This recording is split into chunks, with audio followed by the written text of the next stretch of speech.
A revolution that is going to change the face of the world. A revolution. Okay?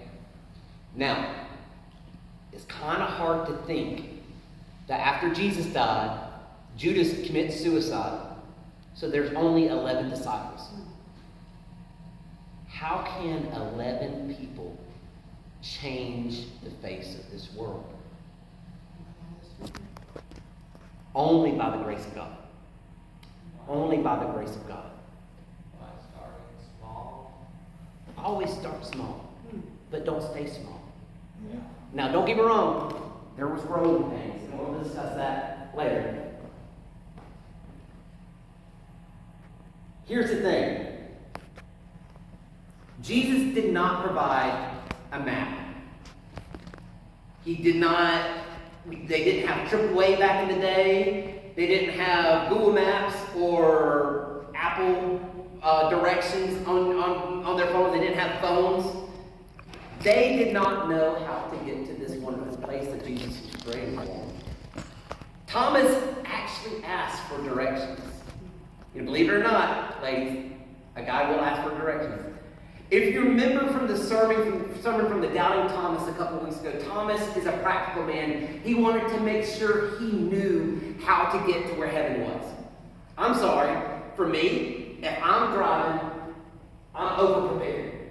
I'm very over-prepared. I make sure all my tires have got the air in them, okay? Make sure the gas is filled up. I make sure all my fluid levels are good.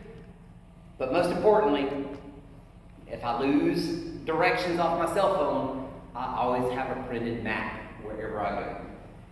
Being lost, to me, is one of my greatest fears. I don't like being in the middle of nowhere and not knowing how to get out. Okay? Part of that is from PTSD from me. But I always know where I'm going. That's just me. Thomas is very practical too. He wanted to know how to get to this amazing place that Jesus was trying to build for him. Okay? But Jesus didn't answer him. Or at least not in the way that he expected. He said, I am the way. I am the way.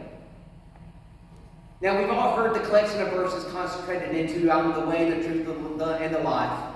But let's look at these. I am the way. Jesus teaches us that the only way to the Father is through him. And because Jesus and the Father are one, knowing Jesus, we also know God. If we follow Jesus, we will find a place in one of the many mansions in heaven that he's gone to prepare for us, okay? I am the truth. Jesus is the universal truth. Okay? Universal truth. Okay? Because Jesus is God. He was the truth then, and he's the truth now. Things in the world may fade away and perish, but Jesus is constant. Then, today, and tomorrow, Jesus is the truth that will set us free. You asked Sunday, why do I always preach out of the gospel? Out of Matthew, Mark, Luke, and John. It is because Jesus' words are the way, the truth, and the life. Everything in the Bible is important. But these are the most important. So, all of us believe, let me guess, I'm just taking a wild guess here. We all believe our lives are precious, right? Yes. I believe every life is precious, okay? The world contains millions of sick people who want to be healed of their diseases. Jesus is life because he is the source of life from conquering death, as noted in John chapter 1, verse 4. In him was life, and that life was the light of man. And again in John chapter 5, verse 24, I tell you the truth, whoever hears my words and believes him who sent me has eternal life and will not be condemned. But just like the disciples, we often forget or we doubt that he is the way. Certainly for the disciples, the sense of faith and trust in Jesus would only become real after he left them. But Jesus left them and us with those words: way, life, and truth to cling to. As long as we remember these, we are transformed. But this transformation is more than just believing. It's also about doing. Our faith grows. So, just like we do. Okay?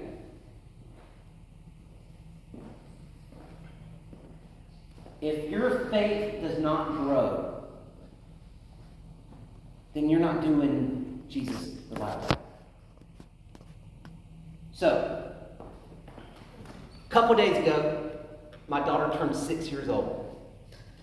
Sweet, sweet little Etta. Sweet, sweet little Etta. We got a little, some of y'all probably have something too, but I have a door frame where I measured all my little kids as they grow. And she said, Daddy, measure me. And I was like, okay, baby, I'm going to measure you. So we measured her 6 months ago.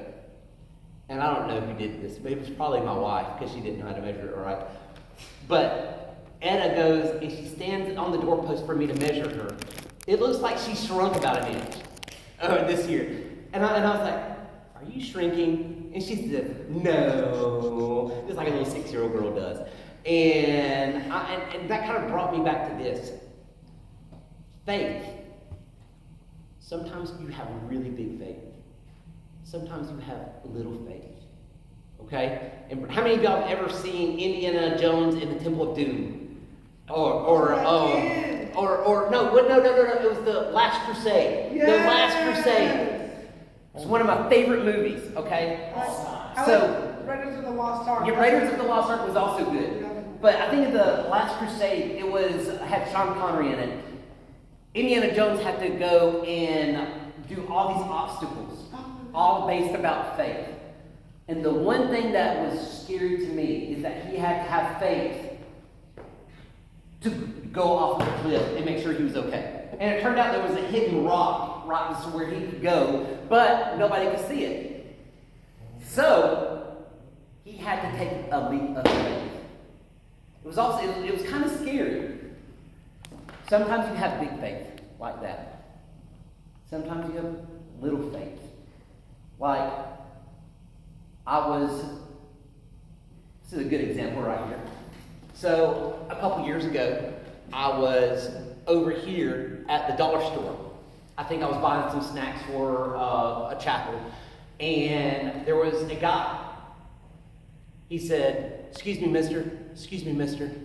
Do you have any money? I just need to run in and go buy me some food. And I was like, well, I do have cash. I really don't like giving cash. I said, well, tell me what you want. I'll go buy it for you. And he's like, I just really like to go have cash. Well, there's a gas station right beside the dollar store. I knew what he was going to go do. He was going to go use it and buy alcohol. And I was like, dude, just tell me what you want and I'll go get it for you. And he said, well, I don't really want food. And I said, well, do you want me to buy you like a Coke or something? Or, I don't mind buying you a 12-pack of Dr. Pepper or something. It's just one of those things. And he says, well, you can buy me a 12-pack of Budweiser. And I was, I knew it. And I was like, no, dude, I'm not buying you any alcohol. I said, I'll buy you anything else, but I'm not buying you alcohol. He said, well, can you buy me some cigarettes? And I'm like, no. It's not, I don't really want my money going towards that. So I kind of knew. I didn't have very much faith that he was going to go and do the right thing with the cash. Okay? Now, does that make him a bad person? No. It just means that he had an addiction and he was trying to do whatever he could to feed that addiction. But everybody, at some point in their life, they have little faith and then they have big faith. When someone you love dies, you start to question. You're like, God, why did you take them? Why did you do this? Why did you do this? That you could choke that down to a little faith moment. Or maybe you have a mountaintop experience and everything's going great. Your faith is really big. Okay? Right now, the disciples, their faith is kind of small. Because even though they've seen all the amazing miracles that Jesus has done, they still don't fully believe.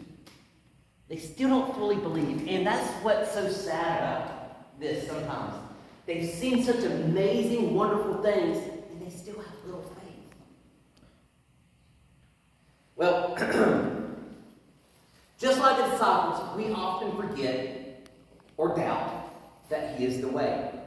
Certainly for the disciples, the sense of faith and the trust in Jesus would only become real after He left. But Jesus left them and those with the words, the way and truth of life to cling on to. But this transformation is more than just believing. It's about doing. Our faith grows, so does the way we live. The things we do and in the way that which we do them. Our lives are changed even in the most mundane tasks of our daily lives.